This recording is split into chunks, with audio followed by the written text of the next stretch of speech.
Assalamualaikum warahmatullahi wabarakatuh. Ini adalah LG V10, HP pertama yang memiliki fitur Dynamic Island, lebih dulu dari iPhone. Dynamic Island-nya ini memiliki banyak fungsi seperti nampilin nama di atas layar, toggle fitur HP seperti WiFi dan lampu flash, bisa multitasking dan ganti-ganti aplikasi dengan mudah, dan banyak pilihan fitur lainnya seperti nampilin musik dan notifikasi. Singkatnya, ini aslinya enak banget dan lebih berfungsi dibandingkan rata-rata Dynamic Island sekarang yang cuma gimmick rata-ratanya. HP ini merupakan flagship di tahun 2015 dan bersaing dengan HP flagship di zamannya seperti Samsung Galaxy Note 5 yang ada pensilnya dan iPhone 6s Plus. Secara spesifikasi, HP ini speknya tinggi banget di zamannya ya karena flagship, sudah pakai layar 2K dan RAM 4GB internal 64GB. HP ini memiliki kelebihan di layarnya yang memiliki layar Dynamic Island, kamera depan 2 biji, baterai yang masih bisa dicabut, slot SD card, dan juga dak tambahan di lubang handsetnya. Namun, sayangnya HP ini memiliki penyakitan boot loop, dan ini tuh diakibatkan oleh SoC Snapdragon 808 yang dipakai oleh HP ini yang sangat panas banget. Snapdragon 808 ini memiliki penyakit sangat panas dan rawan overheat. Snapdragon 808 sendiri merupakan versi sunat dari Snapdragon 810. Snapdragon 808 core bit-nya lebih sedikit dan GPU-nya lebih kentang. Salah satu alasan panasnya dikarenakan core besar Cortex A57-nya yang kurang efisien. Ditambah Snapdragon 808 ini masih pakai fabrikasi 20 nanometer. Padahal pesaingnya seperti Exynos dan Apple sudah pakai 14 nanometer. Setelah V10 ini, LG membuat penerusnya yaitu LG V20. Kalian bisa lihat video review dan proses custom ROM penerus LG V10 di channel saya. Saya dapat HP ini di harga 300.000 dengan kondisi layar retak, tapi LCD-nya aman. Sebenarnya saya beli HP ini tuh karena butuh HP yang pakai Snapdragon 808 atau 810. Dan pas HP ini lewat di Pesnook, langsung saya check out. Di video ini kita bakal coba custom ROM HP LG V10 ini. Jadi langsung aja gas setelah pesan-pesan berikut. Sebelum kita custom ROM HP-nya, kita bakal lihat daftar orang yang sudah join MMA dulu alias join membership. Khusus buat yang sudah join membership, kalian bisa nonton video lebih awal, bisa nonton video khusus, dan yang paling penting, kalian juga bisa berkesempatan untuk masuk TV, seperti yang ada di depan layar kalian. Dan semua keuntungan tersebut bisa kalian dapatkan dengan harga 5.000. Wah, murah banget! Untuk custom ROM, pertama kita perlu UBL dulu.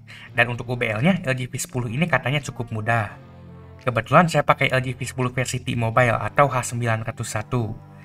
Pertama, kita aktifkan dulu OM Unlock dan USB debugging-nya di setting. Cukup aneh juga ini untuk HP X operator bisa OM Unlock semudah ini. Biasanya tuh dipersulit banget. Selanjutnya kita restart HP-nya ke mode bootloader alias ke fastboot lewat ADB. Kalau sukses bakal masuk ke mode fastboot seperti ini. Kalau dari judulnya ini fastboot cuma buat bootloader unlock aja. Selanjutnya kita ketik fastboot OM Unlock. Ini cuma bisa kalau driver dan fastbootnya sudah terpasang. Kalau di OS minoritas sih enak, gak ada masalah driver, tinggal colok langsung detect. Saya lupa pasang fastbootnya. Bentar, saya pasang dulu. Setelah fastbootnya kepasang, langsung aja kita coba lagi. Dan ini langsung mulai proses UBL-nya. Prosesnya ini bakal nge-wipe data dan ngehapus semua data penting. Jadi jangan lupa backup dulu. Setelah sukses, HP-nya bakal ke UBL dan restart buat nge-wipe data. Dan setelah ke wipe, ini bakal langsung masuk lagi ke OOBE. Jadi kalian harus next sampai masuk home. Dan setelah ini kita cek di developer option, ini sudah sukses ter-UBL dan OM Unlock-nya muncul. Sebelum kita siksa lebih brutal lagi HP-nya, ingat HP ini punya isu boot loop akibat terlalu panas. Hampir semua HP yang pakai Snapdragon 808 dan 810 punya penyakit ini, termasuk LG G4 dan LG V10 ini. Karena saya perlu HP ini buat beberapa video ke depan dan gak mau HP ini boot loop, saya akan coba tahap pencegahan boot loop, yaitu dengan pasang tembaga dan thermal paste di HP-nya. Pertama, kita buka dulu HP-nya. Ini HP-nya masih bisa dibuka belakangnya, tidak seperti pesaingnya yang sudah banyak yang dilem. Sebut saja Smastuk dan Apple Croak.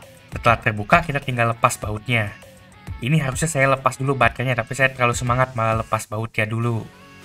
Oke, saya udah lepas baterainya. Sekarang lanjut lepas bautnya. Ini bautnya ada yang udah hilang sebagian. Sepertinya ini pernah dibongkar dan pernah masuk ahas. Setelah bautnya lepas semua, kita bisa lepas cover plastik belakangnya. Dan ini sudah terlihat mesinnya.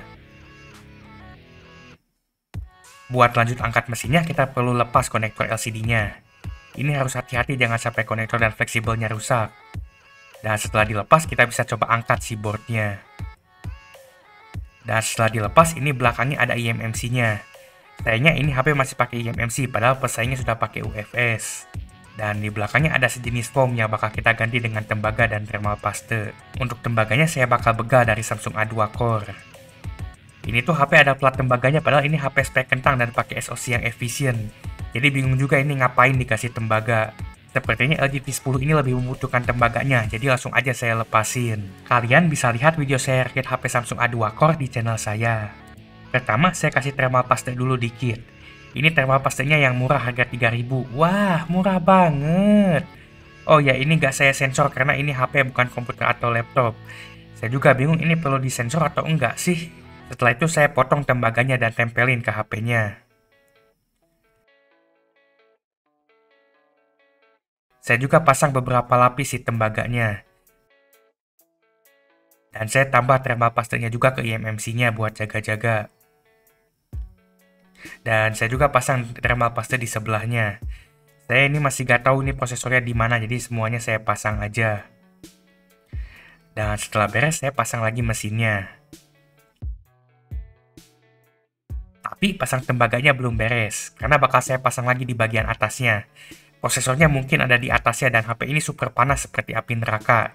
Jadi bakal saya pasang sebanyak-banyaknya. Saya pasang thermal pastenya lagi dan potong lagi tembaganya buat mesin bagian atasnya. Dan terakhir saya pasang cover belakangnya dan juga coba nyalain HP-nya. Ternyata masih nyala. Jadi kita bisa lanjut pasang custom ROM-nya sekarang. Selanjutnya saya akan cari custom ROM buat HP ini.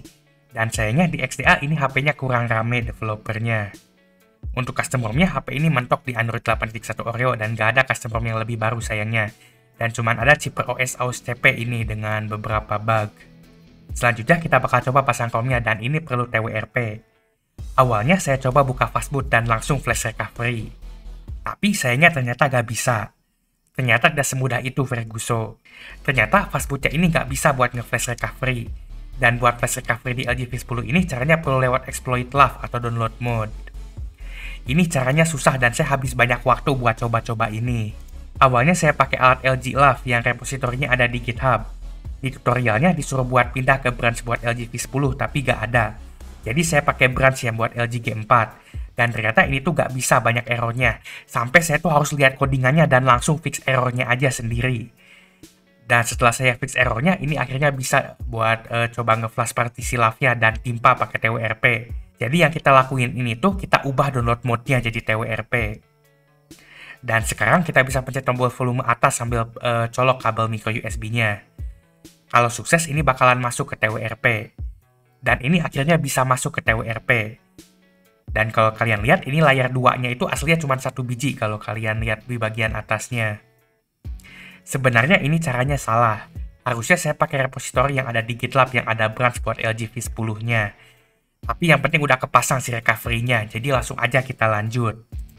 Dan akhirnya setelah TWRP-nya terpasang, kita bisa pasang ROM-nya. Untuk caranya ini seperti biasa. Pertama kita format data dulu. Di sini saya mau format biasa tapi lebih baik format data. Udah itu saya flash zip custom ROM-nya. Saya akan pakai custom ROM Aus TP Android 8.1 tadi.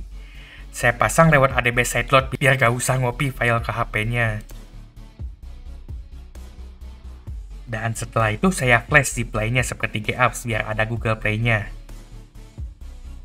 Dan juga Magis biar kerut dan bisa pasang modul. Setelah ini, langsung aja kita coba booting ke custom ROM-nya. Tapi buat jaga-jaga saya bakal format data dulu. Tadi saya salah malah web data biasa, bukan format data. Dan setelah format data, langsung aja kita restart dan tes apakah ini bisa booting atau enggak. Dan saat saya pegang HP-nya, tentu aja ini HP udah panas banget. Ini bisa booting ke custom ROM-nya. Apakah akan boot loop seperti penyakit HP ini? Untungnya enggak, tapi ini malah muncul error saat OOBE-nya. Dan salah satu bug dari ROM ini tuh pas coba OOBE awal, ini tuh dia kejang-kejang akibat layar atasnya. Tapi ini cuma pas setup awalnya aja. Setelah masuk home screen, ini udah normal. Dan sayangnya di ROM ini tuh layar kedua dynamic island-nya nggak aktif. Jadi yang atasnya kosong, nggak ada apa-apa. Dan kita berhasil pasang custom ROM Android 8.1 di HP ini. Untuk tampilannya ini mirip-mirip stok Android dan kostumisasinya juga gak banyak. Untuk bugnya ini cukup banyak dan saya ngerasa gak stabil di ROM ini. Salah satunya ini tuh kalau kalian nyalain HP sambil dicas, touchscreen-nya nggak bakal jalan.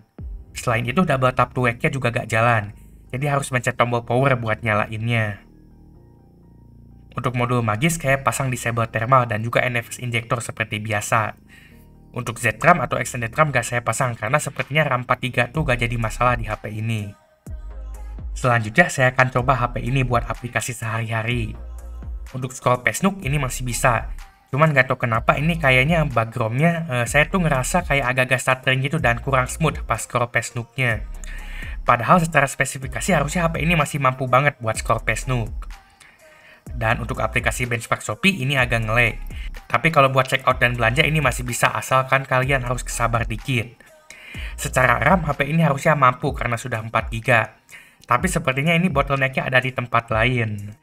Bagaimana performa Snapdragon 808 si paling panas ini saat dipakai gaming? Langsung aja kita coba. Untuk Babaji ini cuma dapat setting rata kiri.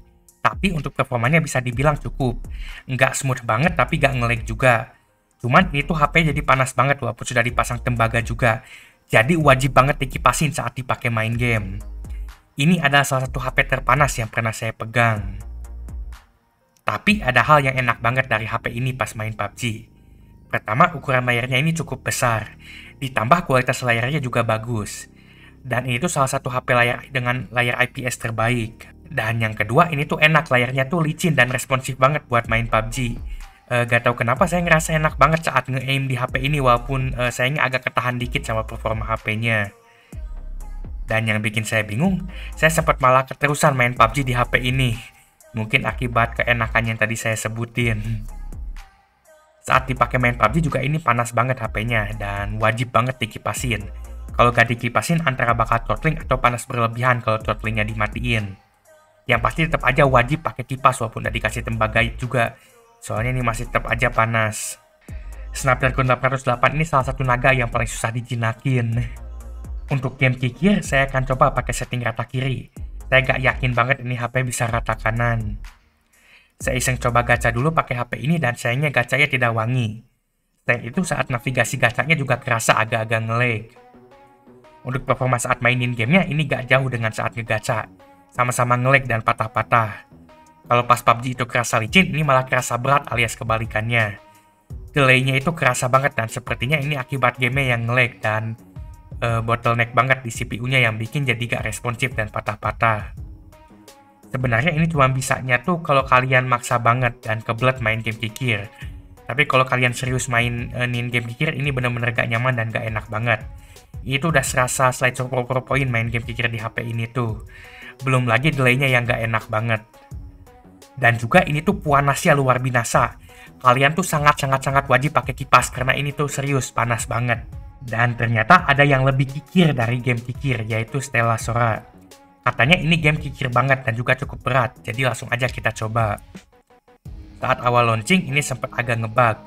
Untuk bug ini bisa diatasi dengan matiin HW overlay di setting developer option.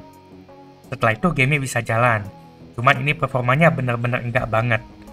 Awalnya cuma nge-lag biasa, cuman itu semakin lama semakin parah nge-lagnya. Ini juga sempat ngebug dimana karakternya tuh berubah menjadi mobil SMK.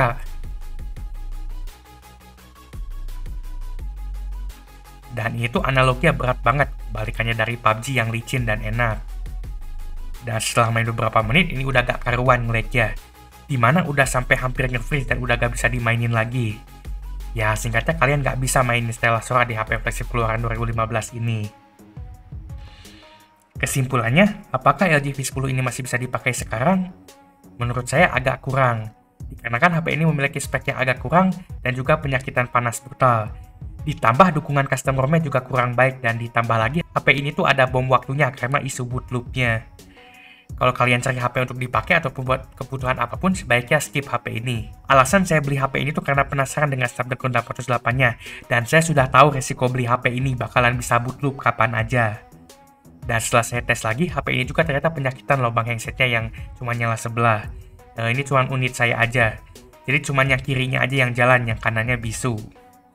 Ternyata sayangnya Snapdragon 808 ini performanya ampas dan lebih ampas dari yang saya kira. Masih jauh lebih baik saingnya seperti Exynos 7420 dan Apple A9. Itu saja sekian dari saya, semoga video ini bermanfaat.